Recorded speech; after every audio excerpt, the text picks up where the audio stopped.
I didn't know the moment my life ended had already begun until I heard him say, "Take her." The words didn't feel real at first, like they belonged to someone else's nightmare, not mine. And yet every person in that room went still as if the air itself had been claimed by him. I was standing in the corner of our small apartment, barefoot on cold tile, clutching a grocery bag that held exactly $12 worth of food, when his voice cut through everything, low and controlled. The kind of voice that didn't need to be loud to be obeyed. And I remember thinking this had to be a mistake because men like him didn't belong in places like this.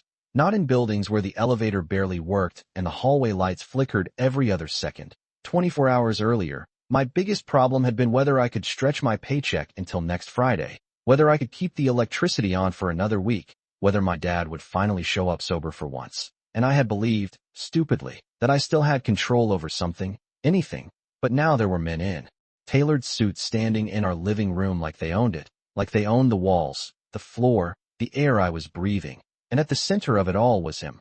I didn't look at him right away, not fully, just enough to see polished shoes that probably cost more than our rent, enough to notice how everyone else shifted slightly around him, giving him space without being told. And that was when my chest tightened because power doesn't need to announce itself.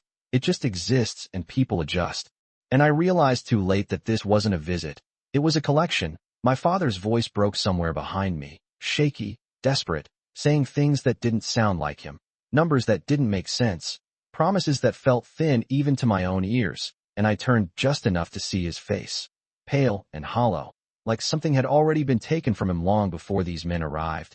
And I wanted to step forward, to say something, to fix it the way I always tried to fix everything, but my feet wouldn't move because something in the room had shifted the moment that man walked in, something invisible but absolute. Then I made the mistake of looking up, really looking at him.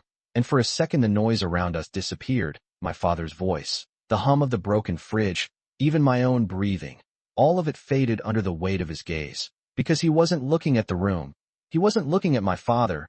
He was looking at me like he had already made a decision I hadn't been informed of, like I was the answer to a question I didn't even know had been asked. And when his eyes moved, slow and deliberate, taking me in as if memorizing something, I felt it, that quiet, terrifying certainty settling into my bones, the kind that doesn't come with shouting or threats but with calm, controlled inevitability.